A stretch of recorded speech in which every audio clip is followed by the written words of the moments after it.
Keçən hissədə Kuleyninin o məşhur Qədirxum və Üzük rəvayətindən danışdıq. Amma bilirsən, bu mövzuda məni ən çox təəccübləndirən nədir? Nədir? Bəzi şiə alimlərinin bu ayə barədə irəli sürdükləri icma, yəni mütləq yekdillik iddiaları. Təsəvvür et, Əllamə Əl-Hilli həm Minhacul Kəramə, həm də Kəşfül Murad kitabının 345-ci səhifəsində açıqca yazır ki, təfsir alimləri bu ayənin Əli haqqında nazil olmasında ittifaq ediblər. Bütün təfsir alimləri, həm sünni, həm şiə, bəli, məhz bunu iddia edirlər. Baqir Şərif Əl-Qurayşi Ər-Rəsulul Əzam kitabında, Abdullah Şübbər isə Həqqul Yəqin əsərində deyirlər ki, həm sünni, həm şiə təfsirçiləri bunda həmfikirdir. Hətta İbrahim Əz-Zəncani Əqaid Əl-İmamiyyə kitabının 1-ci cildində biraz da irəli gedərək deyir ki, bu hadisə əhli sünnətin ən mötəbər 6 səhih, yəni Kütub-u Sittə kitabında belə keçir. Bir dəqiqə, Buxaridə, Müslimdə bu hadisə var? Axı mən bildiyim qədərilə belə bir şey yoxdur. Bu çox asanlıqla yoxlanıla bilən bir iddiadır. Tamamilə haqlısan, yoxdur. Bu mübaliğəli icma iddialarının və rəvayətlərin sənəd tənqidini silsiləmizin irəliləyən hissələrində darmadağın edəcəyik.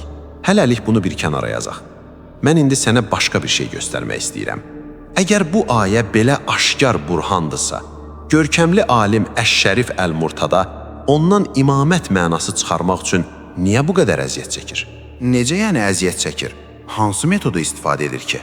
O özünün məşhur Əş-Şafi fil İmamə əsərinin 2-ci cildində 219-cu səhifədən başlayaraq çox mürəkkəb bir təvil, yəni yozum pilləkəni qurur.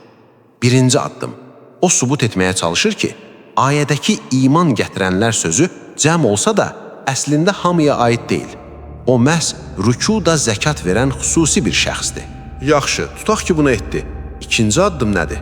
İkinci addım olur ki, ayədəki innəma, yəni ancaq və yalnız ədatı bu sifəti o şəxsdən başqa hamıdan inkar edir. Üçüncü və ən kritik addım isə vəli sözünün mənasını dəyişməkdir. Vəli sözünün mənasını niyə dəyişir ki? Ayənin zahiri mənası, yəni dost və ya himayəkar mənası onun işinə yaramır? Əla tutdun. Məhz yaramır. Əl-Murtada deyir ki, vəli sözü burada dində dostluq və sevgi mənasına gələ bilməz. Çünki dində dostluq bütün möminlər arasında ümumidir. Hətta Tövbə surəsi 71-ci ayəni dəlil gətirir ki, mömin kişilər və qadınlar bir-birinin dostlarıdır. Beləliklə, o məntiq yürüdür ki, əgər bu dostluq deyilsə, deməli fərqləndirici bir xüsusiyyətdir. Yəni hakim, idarə edici və imam olmaqdır. İnanılmazdır. Deməli, sən aşkar dəlil dediyin ayəni isbat etmək üçün əvvəlcə cəm sözünü tək adama indirməlisən. Sonra zəkat sözünü qızılgül yox, üzük kimi sədəqəyə yozmalısan. Ən sonda isə vəli sözünün ən təbii mənası, yəni dostluq mənasını həğv edib, onu siyasi hakimiyyətə bağlamalısan. Bu, heç də gecəsi gündüzü kimi parlaq olan bir dəlilə bənzəmədi. Çox qəliz bir tənlik oldu. Mükəmməl xülasə etdin. Məhz bu mürəkkəb yozum əməliyyatları göstərir ki, ayənin birbaşa, öz-özlüyündə siyasi hakimiyyətə dəlaləti yoxdur. Və bunu anlamanın ən gözəl yolu nədir bilirsən? Quranın öz üslubuna, ayənin həmən əvvəlinə və sonrasına baxmaq. Gəl o ayələr doğrudan da siyasətdən danışır, yoxsa Yəhudi və xristianlarla dostluqdan? Bunu 3-cü hissəmizdə analiz edək.